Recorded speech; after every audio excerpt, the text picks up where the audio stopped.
All right, good morning. Cool to have you here. Today, what we're going to do is we're going to do some more review for the second midterm exam. And the second midterm, depending on your lab section, will be either next week or the following Monday, because Monday is Memorial Day. Woohoo! So anyway, nobody come to lecture on Monday. We won't have lab. Monday's section 1 class will not have lab on Monday. The school is completely closed. So if you have Wednesday's lab, section H1, we will meet Wednesday of next week. You'll turn in the QA1 lab that we did this week. You'll turn in exam prep 2 worksheet, which is about 5 questions, question followed by answer, show your work. And then you'll do the midterm exam. And for section H1, we will not have a lab afterwards. So section H1, you'll be done about 3:10 or so on Wednesday and be good to go. But for those of you in Monday's group, what we're going to do next week is, of course, we won't meet on Monday, but Wednesday by 9 o'clock, I want you to turn in to me the QA1 lab from last week, as well as exam prep 2. So I would encourage you to come to lecture. You can turn it in 1303, but some of you have things going on next Wednesday, which is fine. You can absolutely turn it into my mailbox or under my office door by 9 o'clock on Wednesday too, and that's fine too, no problem. And then for those of you in section 01, we will take our midterm next Monday, which is June the 2nd. So on June the 2nd, we'll take the midterm. You won't have anything to turn in per se. Bring your calculator, something to write with, the note sheets and stuff like that. Now, the June 2nd week, we will do QA3 lab afterwards. So for those of you in section 01, after the midterm, we will do the QA3 lab. For those of you in section H1, Wednesday, June the 4th, we will meet at 1:10 p.m. in 2507 directly. We won't meet 2501 first, and we'll do the lab then. And like the previous week, for those of you in section H1 on June the 4th, you will be done about 3 o'clock once again. Anyway, at this point, I think I should just advertise that, wow, if you have questions on anything, remember you can email me. I've got no problems. I'll tell you 100 times. It's not a big deal, because I know it's a little weird. But the midterm itself will have 20 multiple choice questions, 4 short answer questions. It'll be about 2 hours in length. So again, very similar to the first midterm that you took. Shouldn't be any surprises. And when I return it to you, there will be a summary sheet included on the back, kind of saying how you're doing as of this time. By the way, I'm planning on returning all the exams on Wednesday, June the 4th. So if you're in section 01, I'll give it to you on Wednesday. And if you're in H1, I'll give it to you when you're done with QA3 lab. Oh, goodness. Any questions? Okay. Again, if anybody does have questions, feel free to email me. I know this is kind of a strange week for Memorial Day, but we are getting close to the end of the quarter too, which is exciting. Bring it. All right. So let's do a few more review questions like we did on Wednesday. Midterm 2 is basically over 3 different topics. Solubility is the big part of the first chapter 15. KSB, solubility, all that kind of jazz, as well as formation constants. And then chapter 16 was the thermodynamic chapter. So entropy, enthalpy, and Gibbs free energy and how they interplay. And then finally, this last chapter, chapter 17, is electrochemistry. So all of those things will be in the midterm. The midterm itself has at the very end a sheet you can pull off, and it's going to have some thermodynamic quantities on it as well as some electrocell potentials on it. And you can just have that sheet next to you while you're going through the exam, so you don't have to flip back and forth. I'll mention that more times in the future, but I was looking at that this morning going, yeah, I should say something. There's a sample midterm online that people have used. You can go through it, kind of get a feel for how the questions are going to be like. It's a great way to study for the midterm too. All right, any questions? I think I'm done talking. I really think so anyway. Awesome. Okay, so this is a question with entropy. And entropy is kind of the new player on the block, a measure of disorder. And this is a question where you're given entropy values and you want to find the entropy change for the reaction. So what this question is saying is, what is delta S for this reaction right here? And notice how you have a liquid and a gas going to 3 moles of gas. And that will hopefully help you maybe to think about what the magnitude of your delta S value will be. But anyway, see if you can calculate this. All entropy values are positive. The only time you have a 0 entropy is those perfect crystals at 0, which is never.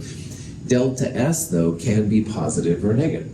So see if you can figure out what the entropy value is going to be.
Okay, so on a problem like this, and this is a real common thermodynamic kind of problem, by the way, it's almost always all of the product values minus all of the reactant values. And this problem would be entropy.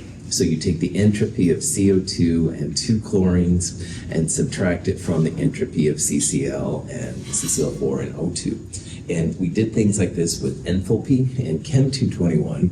And we can also do it with Gibbs free energy values too, if you need to. But anyway, so what you do is see 2 chlorines, so multiply the chlorine by 2 and add it to CO2, this number, and then subtract the reactant. So you subtract the oxygen, subtract the CCl4, and if you got positive 240.44 joules per Kelvin, pat yourself on the back. Now, when you get to a number like this, I know it seems a little ambiguous as if the answer is correct or not. So one thing that helps me a lot is I try and think about what the sign of delta S should be based on reactants and products. And if you look at this long enough, you have a liquid and a gas going to lots of gas. And entropy always favors gas production. Delta S will always be positive if you can make gas from liquids or gas from solids. So that's one reason to justify why this is a positive number. But the other thing that makes this positive is you have 2 moles of reactant, 1 CCl4 and 1 O2, going to 3 moles of product, 1 CO2 and 2 Cl2. And 2 moles going to 3 moles is the equivalent of having a clean room and making it messy when it comes to entropy. And entropy loves that. It loves messiness. Having 3 moles is a lot more disorder than having only 2 moles. So anytime you can have more moles of product than reactant, entropy should be pretty happy. And definitely if you can make gases from liquids or solids, no question it's going to be better. Any questions on that? Cool. All right, this is the same kind of problem, but this is now with delta G values. And with delta G, you can do the same kind of thing having them. It's always products minus reactants. So in this case, you take CO2 and 2 waters and subtract CH4 and O2. But if you look over here, there's no delta G value for O2. And delta G values and delta H values for the elements in their pure states equals 0. So you don't need the oxygen, it's just equal to 0. So see if you can figure out what the overall delta G of this reaction would be, and we'll talk about it here in a little bit.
Okay, so like the last problem, you'll use these values. It's delta G of all the products minus delta G of all the reactants. And like I said earlier, delta G of CO2 and 2 times water, this number, because of the 2 right there, those would be the products. And you'd subtract, i.e. make positive, the CH4. And there's no value for O2, but that's okay because the delta G values for the elements are equal to 0. But if you got negative 800.8 joules per Kelvin, That's a misprint. Sorry, should be kilojoules per mole. Sorry about that. Anyway, then you are good to go. I think I copied and pasted something from the last problem, but anyway, this delta G is spontaneous. It's negative, so it's going to happen. And this, if you remember from Chem 221, is a combustion reaction, and it's essentially the natural gas that we use in our homes and stuff like that. But anyway, the combustion reactions are super easy to do. Just need to spark them and they go for it. That's why they're negative values, so that's good. Burning CO2 or burning CH4 is definitely something that's going to happen. Cool. Questions? Awesome. You don't have to memorize any S, delta H, or delta G values. I'll give them all to you. Again, the last page of your second midterm, I would just rip off. You can have it next to you so that if you do need the values, you can just look at them right there. Okay. The most common way of calculating delta G is through delta H and delta S. And in this problem, we've got magnesium going to magnesium oxide. And here's the delta H and delta S values. The question is, what is the delta G? So for this one, you use delta G equals delta H minus T delta S. And the two things I'll warn you about, Celsius needs to be converted to Kelvin, definitely. And also remember that S is usually in joules and H is usually in kilojoules. So you have to convert one to the other. I would convert delta S to kilojoules to make the answers make sense. But see if you can figure this out. We'll talk about it here in a little bit.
Okay, So this is the so-called Gibbs equation, which is delta G equals delta H minus T delta S. And like I said, the two important things you got to think about, Celsius must be converted to Kelvin. And when you're combining delta H and delta S, one is in kilojoules and one is in joules. So you have to convert one to the other. So what I usually do is I just divide delta S by 1,000 or move the decimal over 3 spots. And that way it turns it into kilojoules, and your answer then will jive with one of these. But you could do it all in joules if you want to, it doesn't matter. Either way, if you get answer B, you are good to go. So answer B is a spontaneous delta G. It's a negative delta G. This reaction will occur. And burning magnesium and oxygen creates a super bright light. It's used in flares and stuff like that. But it's very spontaneous. It's something that's going to happen. So, and interesting, it's very exothermic, delta H, but it's not entropy favored. Entropy really doesn't like combining a gas into a solid. Also, this is 1.5 moles as reactants going to 1 mole of products. So delta S is kind of whining here, but delta H overpowers it, and that's why the overall delta G is negative. Any questions on any of that? Cool. Okay, we have here a reaction where a delta H is positive and a delta S is positive. And the question is, what can you say about the spontaneity of this reaction? Now remember, spontaneity is if the reaction is going to occur or not. So will it be product favored, i.e. happen at all temperatures? Will it only happen at high temperatures? Will it only happen at low temperatures? Or will it not happen at all? All right? So think about the signs of delta H and delta S. Use the Gibbs equation to kind of figure this out. And you can see if they're temperature dependent or not temperature dependent. Will it always happen? Will it never happen?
Very cool.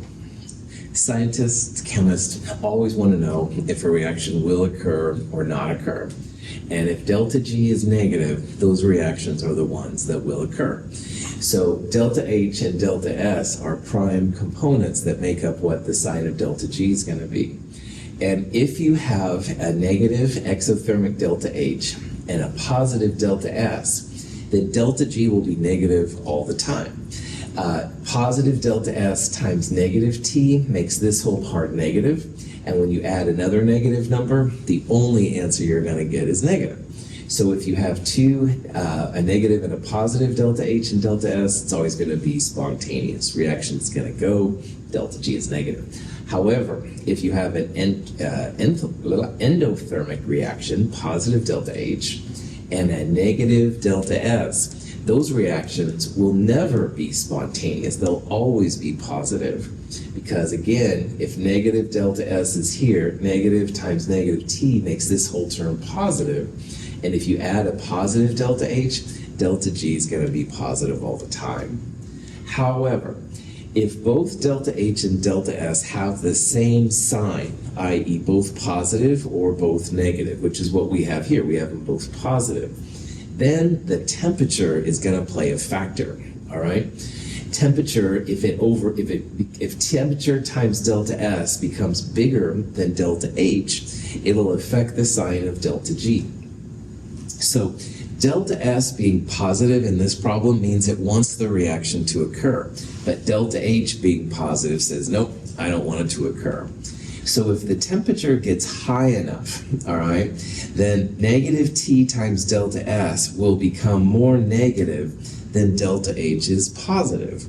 So when both of them are positive like this one, we would say that it's spontaneous under higher temperatures. And there's no like exact value of higher, it just means that it'll be a higher temperature than you'd usually expect. So sometimes that could be even room temperature. Sometimes, like in the problem we did in problem set 5, it could be like more than 2000 Kelvin. It just depends on the signs of delta H and delta S.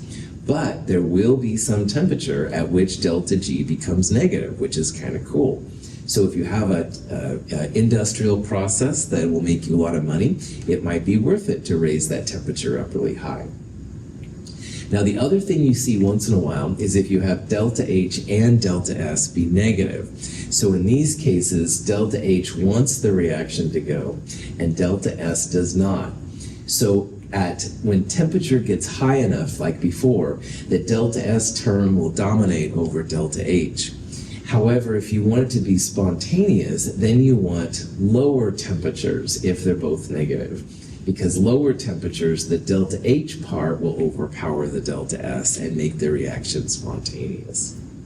So, punchline, if they're both positive or both negative, temperature plays an important factor, all right? And if they're both positive, like here, you're looking for higher temperatures. If they're both negative and you want it to be spontaneous, you would look for lower temperatures. Questions on that? Sweet.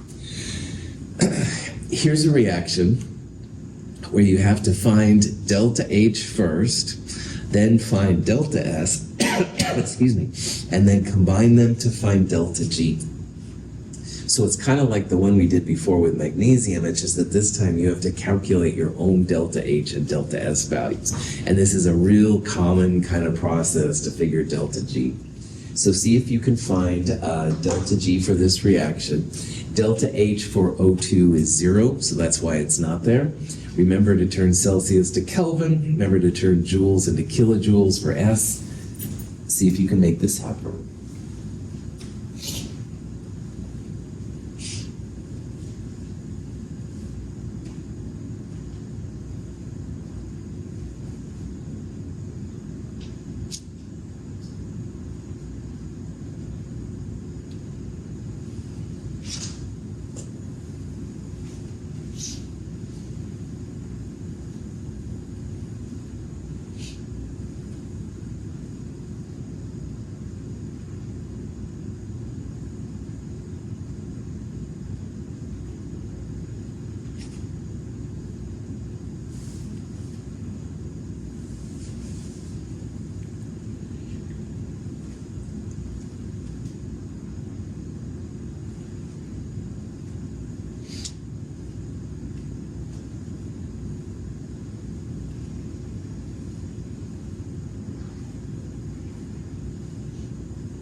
Okay, so the best way to find delta G values is to find delta H and delta S separately and then combine them to find delta G.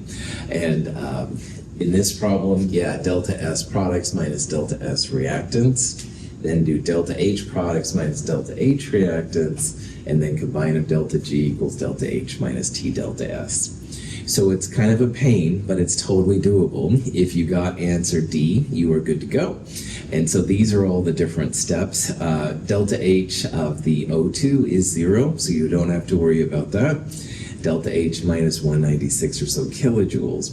And delta S comes out to be, when you do the same kind of thing, positive 125.7. And remember, the entropy values are always positive, except for those perfect crystals, which is like never. So there's always something to look up.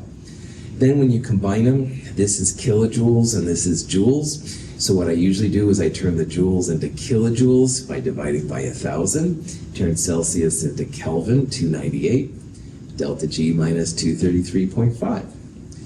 So we would classify this reaction as spontaneous. It's a negative delta G. It's a reaction that will happen.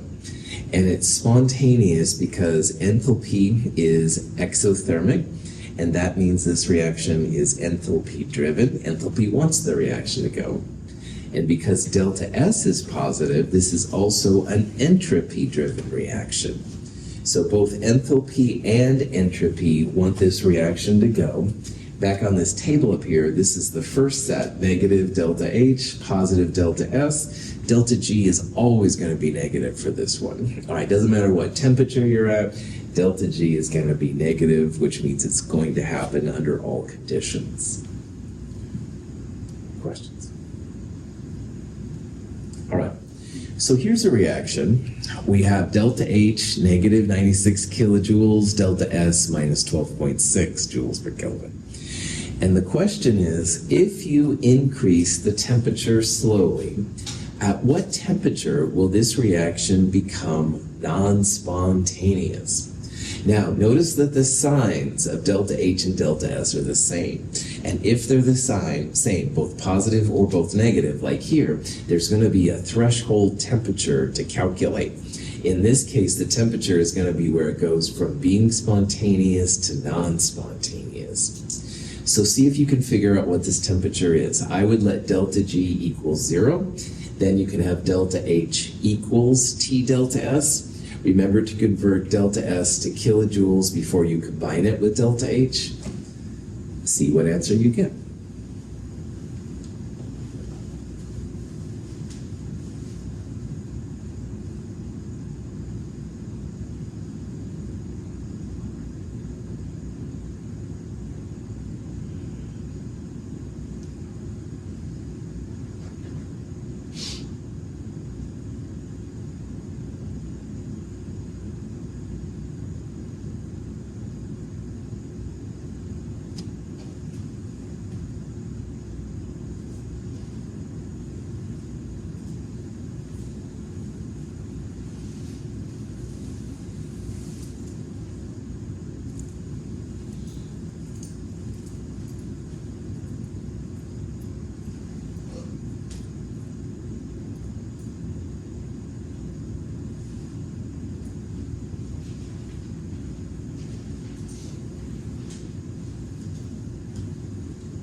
Okay, so again, remembering that scientists want to know when reactions will occur, i.e. be spontaneous, or not occur, be non-spontaneous, this threshold temperature thing can be kind of important because in this case, lower temperatures will be spontaneous and higher temperatures will not.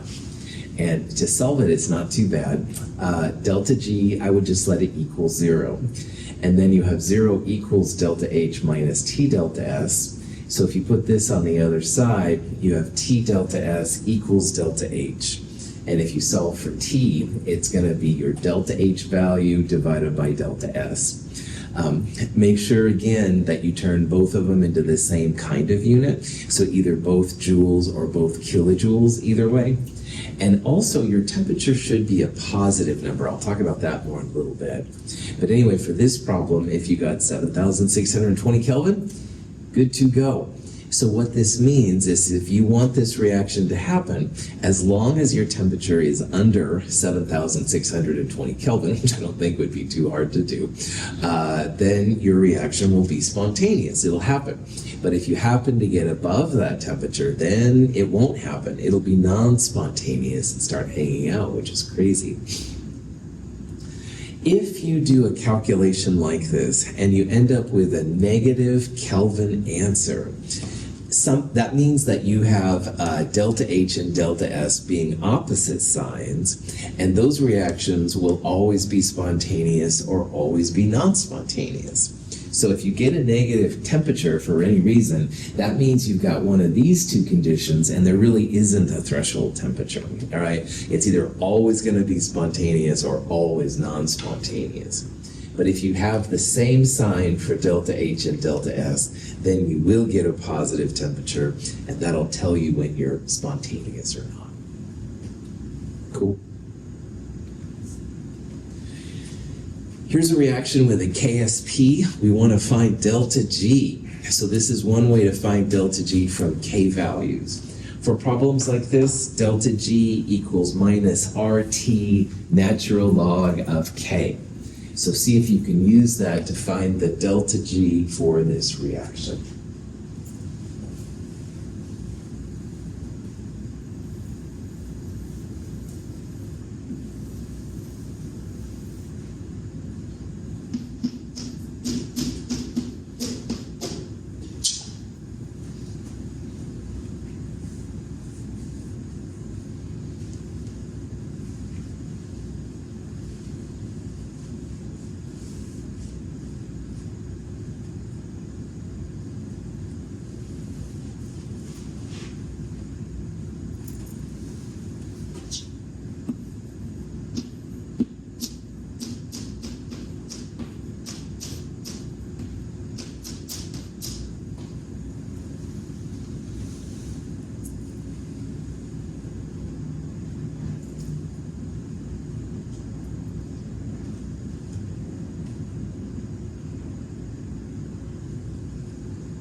All right, so this is a cool expression. It allows you to find if a reaction is spontaneous or not based on equilibrium constants. And delta G equals minus RT natural log of K works for all the Ks that we've seen this quarter. So we've seen tons of them. Of course, the KC and the KP initially, but then we saw KA and KB, KSP, KF, etc.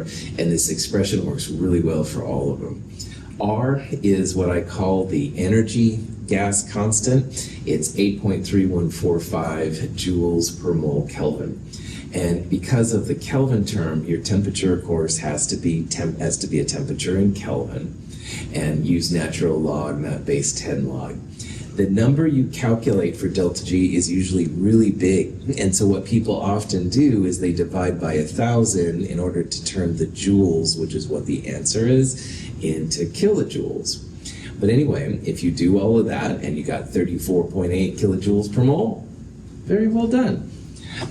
Ks that are less than 1 are reactant favored.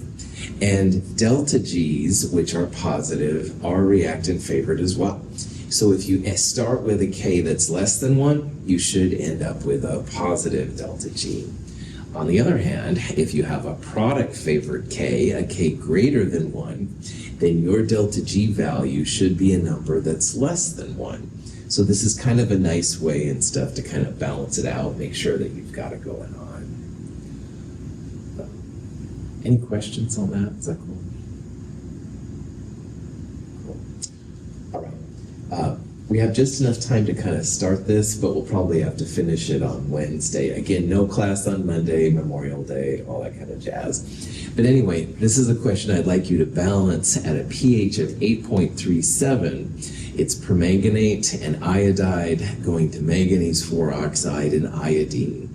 Now, if the pH is 8.37, is that an acidic or a basic pH? Basic. Basic, right on. So this is a reaction that you want to do in base. So see if you can get this started. I will have to cut it here in a little bit, but you can at least make a start. And then on Wednesday, we'll start with this and stuff. All right.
Okay, we're out of time, so I'm just going to kind of show you the answers.